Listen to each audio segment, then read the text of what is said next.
Hello coucou, bonjour, bonsoir, amis internautes yo, Women's Beauty and Health. Entre la caille encore aujourd'hui avec une autre vidéo. Aujourd'hui, on va discuter un sujet qui est très important et très informatif. Ok? Maintenant, tout le monde, pour une chaise pour nous chita, pour nous tendre, ça nous va discuter de commencement jusqu'à la fin. Quand nous déjà un sujet que nous va discuter déjà, titre dans l'écran, c'est nous allons parler de cause of low hemoglobin.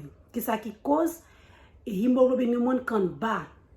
Ok, nous allons discuter tout ça qui cause ça et qui traitement que nous sommes capables de faire leur hémoglobine bas. Ok, avant de commencer, je demande à tout le monde qui peut abonner avec channel là, tant pis abonner. Retirez sur personnalisé, mettez-le sur tout. Comme ça, le moins poster une vidéo ou bien le moins live en direct, YouTube va vous une notification par nous et vous avez tout bagay à temps. Okay? Please subscribe to the channel. Okay? I say thank you to everyone who already subscribed and those who don't do it yet, please do it. This channel is very helpful and very informative. Okay? We're gonna talk about hygiene, beauty, and health in this channel. Okay? All right. Our subject today is causes of low hemoglobin. Okay? First of all, what is hemoglobin? I have an overview that I prepared for you. Let's follow the overview. Okay? First of all, what is hemoglobin? Kisa hemoglobin na ye? Hemoglobin is an important component of red blood cells. It is the part of red blood cells that carries oxygen to your body and carries carbon dioxide out of the cells into your lungs. Then releases carbon dioxide through exhales. Okay, I'm going to repeat that again. Hemoglobin is an important component of red blood cells. It is the part of red blood cells that carries oxygen around the body. Okay, and carries carbon dioxide out of the cells into the lungs, then release carbon dioxide through exhales. Nous dit que hémoglobine c'est un bagage qui est très important.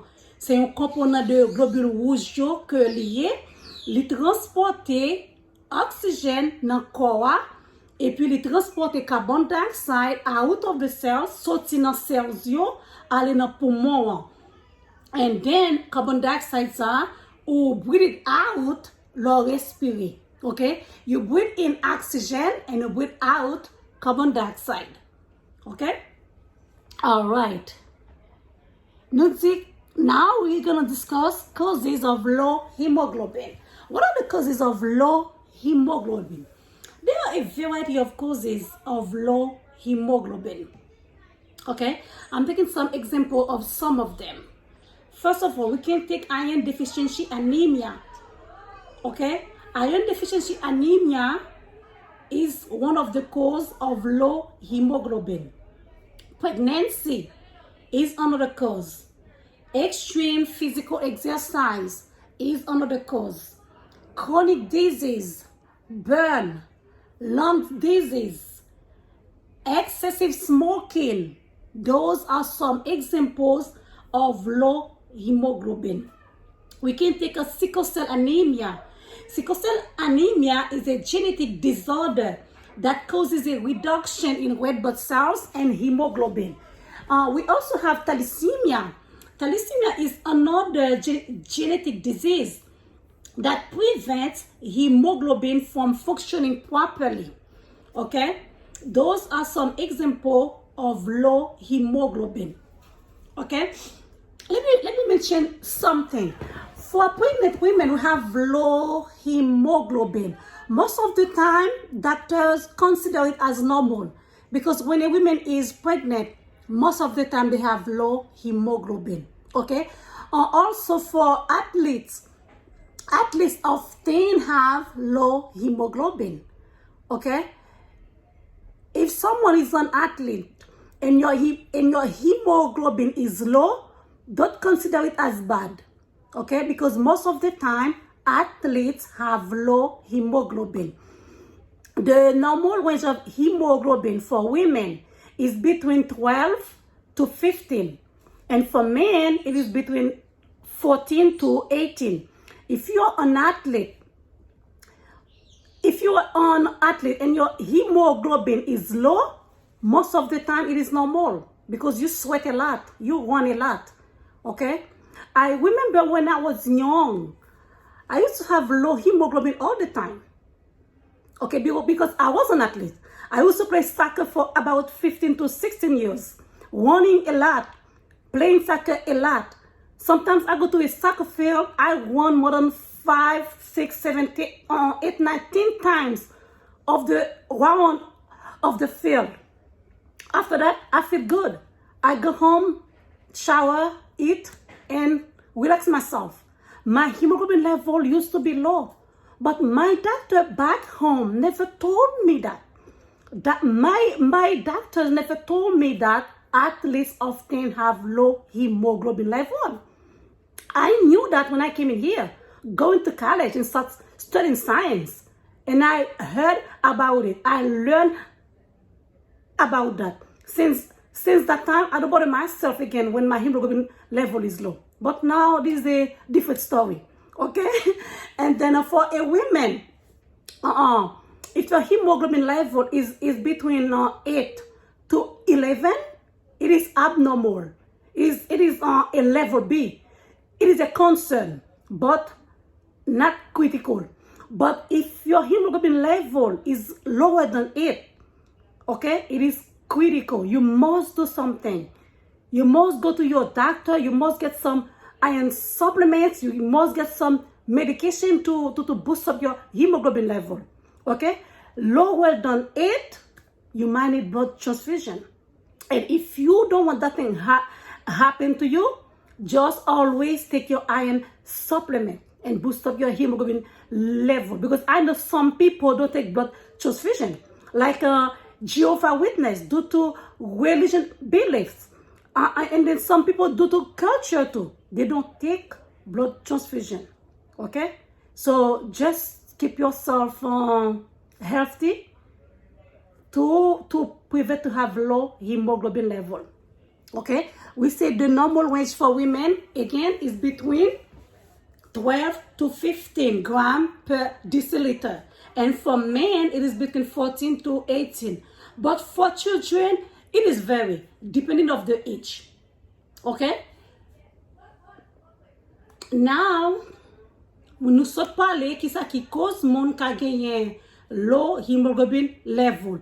Nous prenons exemple, moun ki low inférieur, ok, yo ka genyen low hemoglobin level, ok? Moun ki enceinte, gen doit genyen low hemoglobin level.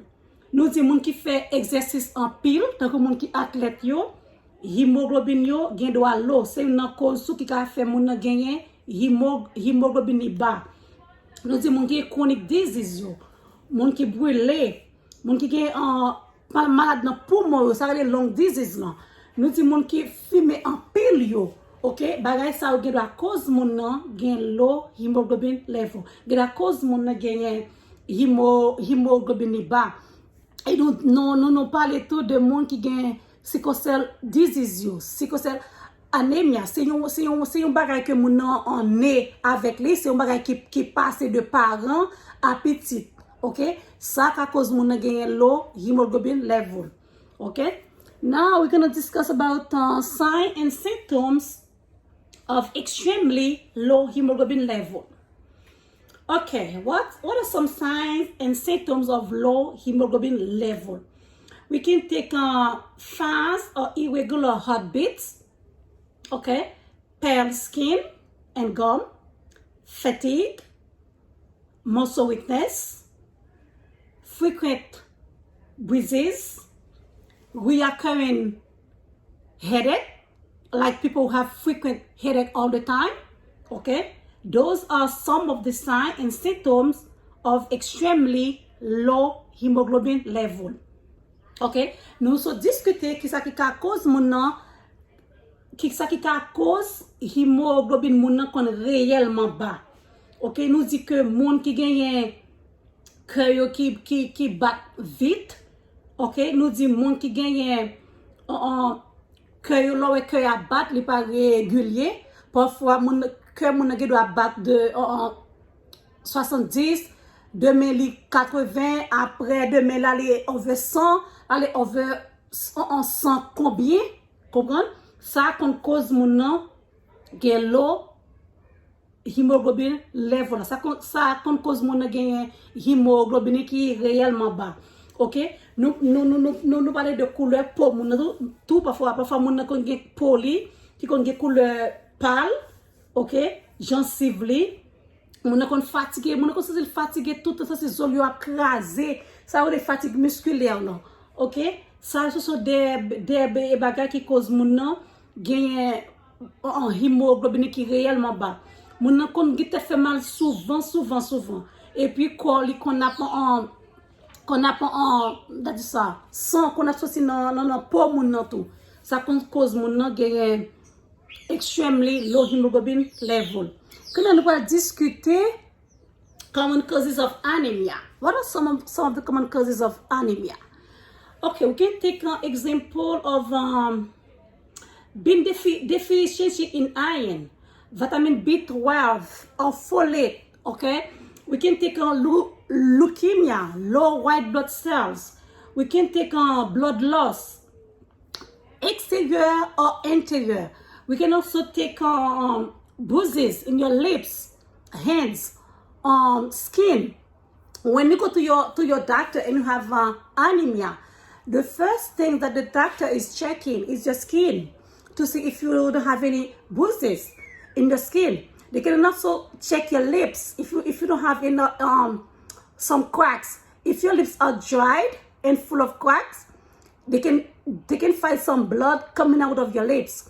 They can check your palm of your hands too to see if they are not dry and cracks too, to see if you don't have blood come out of your hands. Okay, people who have heavy monthly period, like women when they have their period and the blood come out heavy, very heavy, and it is last more than a week too, most of the time. Okay, this is the sign of anemia.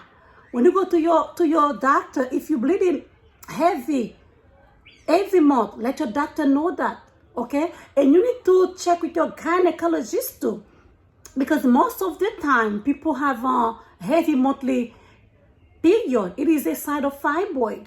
When you have fibroids, your monthly coming heavy, and it is last very long, sometimes more than a week, 7, 8, 9 days, and most of the time, so the blood comes out with clots too. Okay, you have to check with your doctor to know if you don't have fibroids, if you have a heavy monthly period. Okay, other symptoms that we can take again, I talk about bruises. Okay, if your doctor do all the exterior checkup for you and you're not bleeding from the exterior, he might go further. Okay, say do for a colonoscopy to see if you're not bleeding from the inside. Okay, a colonoscopy is an exam used to detect any abnormalities or changes inside your colon.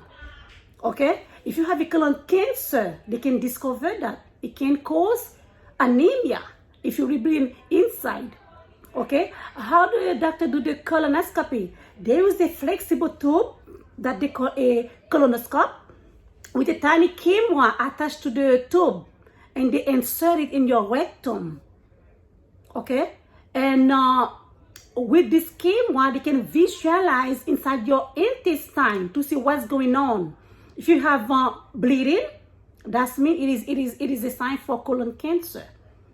Okay, if the doctor don't find any blood inside, they might find some polyps, and they will remove them for you. Okay, and before they do the colonoscopy for you, you have to lay down on your lateral side, because the doctor must have a clear view of your rectum, because this is where they're gonna insert the colonoscope. Okay, to see what's going on inside your intestine. And you have to sedate too before you do the colonoscopy. Okay, they give you some anesthesia so you cannot feel the pain. You won't feel anything until you finish.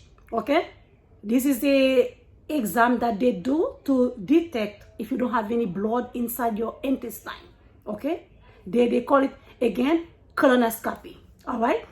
Ok, nous sommes discuté, nous dit que cause qui cause mon gain anémia et c'est le fer non, l'eau en fer ou l'eau en vitamine B12 ou bien folate intake.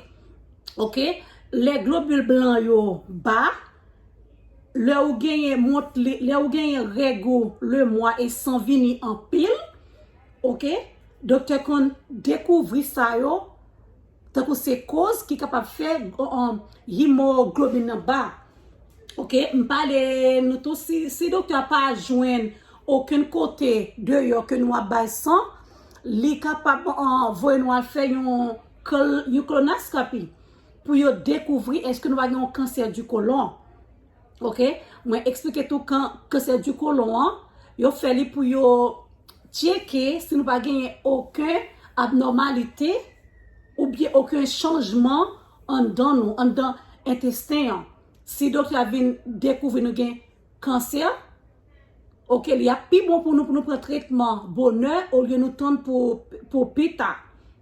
Ok, si pas jeune cancer, il capable de en 2-3 palettes, il can retirer pour nous avant de venir gros. Ok? C'est ça nous sommes discuté qui est capable common cause of anemia. Ok. Quand nous allons discuter traitement que nous capable prendre pour nous augmenter hémoglobine. Treatment for increasing hemoglobin. First of all, to increase your hemoglobin, you need iron. Iron supplements. Iron is the first thing that you take to boost up your hemoglobin. Okay? Two of the most common iron medication that your doctor will prescribe you is ferrous sulfate and ferrous gluconate. There are two common medication that are very, very good for iron. Okay? Ferrous sulfate, ferrous gluconate. Okay, they use this to medication to treat or prevent low blood level of iron caused by anemia or pregnancy. Okay, you can also use food rich in iron and folate. Okay, let me tell you something. Iron is a very, very important thing. Iron is an important mineral that the body needs to produce red blood cells. Iron is a very important component that the body needs to produce red blood cells. When you don't have enough iron in your body, the body can't make hemoglobin. Okay, that means you need to take your iron often when your hemoglobin level is low. Okay, when you don't get enough iron again, the body can't make hemoglobin. Folate intake also is a type of vitamin B that plays an important part in the production of hemoglobin. Okay, these two types, you need them to boost up your hemoglobin when you are anemic. Okay, you can also take some food rich in iron. I'm gonna give you a list of food that you can take to boost up your hemoglobin. Ok, nous dit que traitement que vous êtes capable de prendre pour augmenter sang, vous êtes capable de prendre ferrous sulfate, vous êtes capable de prendre ferrous gluconate que docteur souvent prescrit moun, ok, pour traiter ou bien pour éviter blood bas. Ok, parce que deux médicaments ça yo, le ou prend yo fait vin pas anémie encore. OK, parce que le hémoglobine dans l'eau, li ka l'eau li ka bas à cause ou anémie. OK? Là où anémie ou prend fer, ou prend fer là, peut-être dans médicament ou bien dans manger, li aider ou pour augmenter sang. OK? Puis moi dis nous encore fer là c'est un bagage qui est important en pile pour corps. Nous supposons prendre fer tout le temps pour nous capables augmenter sang nous. OK, moi dis tout nous capable manger des bagages tout qui gagne en pile fer là-dedans avec folate, ça va aider nous pour nous augmenter sang. OK? We talk about the treatment. Now we're going to talk about food rich in iron and folate. Okay. Some food that are really rich in iron and folate. You can eat a lot of meat. When I say meat, I'm not talking about white meat. Not chicken, not turkey. You need red meat, especially beef. Okay? If you want to boost up your blood level, you need to eat a lot of food that are rich with the iron and folate. Okay? You need vitamin B12. Okay? Again, food that you can take, red meat, especially beef. Okay? Spinach. Beef is rich in iron and folate. Spinach is rich in iron and folate. Peanut butter, it is rich in iron and folate. Okay, what you can take again? Green beans, dry fruits like seeds, nuts, raisins. Okay, you can take eggs. Those things are rich in iron. Okay, you can also take kidney beans, avocados. Those things are rich in folate. Okay. I don't remember everything in my head right now. I can prepare a list for you and bring it for you anytime. I will make another video with some food rich in iron and folate. You can take squash. Okay, squash is also good too. Carrot is also good too. Okay, those things are good in iron and vitamin B. Take them to boost up your blood level. Okay. Alright, nous disons encore manger que nous sommes capables de manger pour nous augmenter sang nous. Nous sommes capables de manger viande bœuf, nous sommes capables de manger épinards, nous sommes capables de manger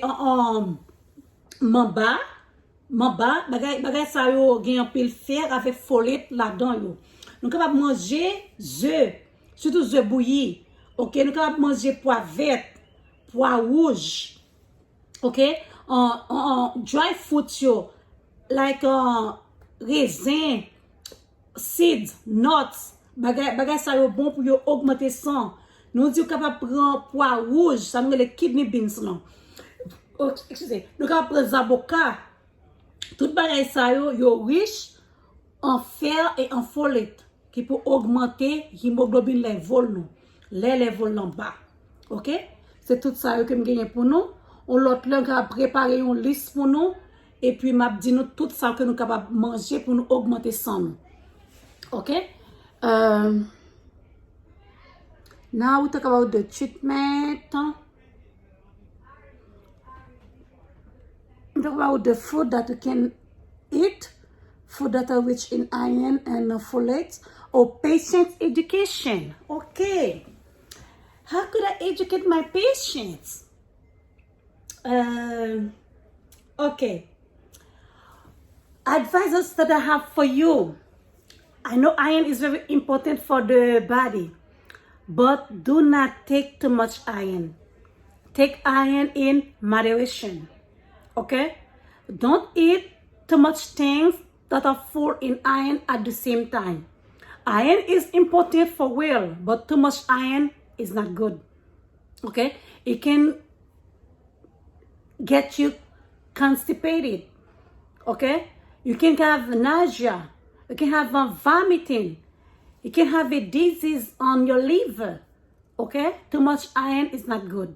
I'm advise you one more time, do not take iron too much.